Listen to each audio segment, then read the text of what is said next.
includes the standard input-output library, need for printf and scanf functions. Entry point of the program, execution start from here.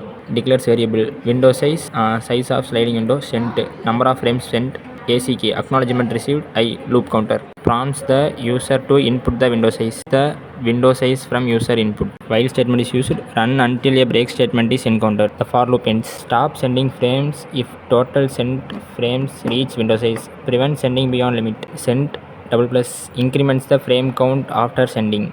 For loop runs up to window size times, represents sending frames within the window. Using print statement displays which frame is being sent.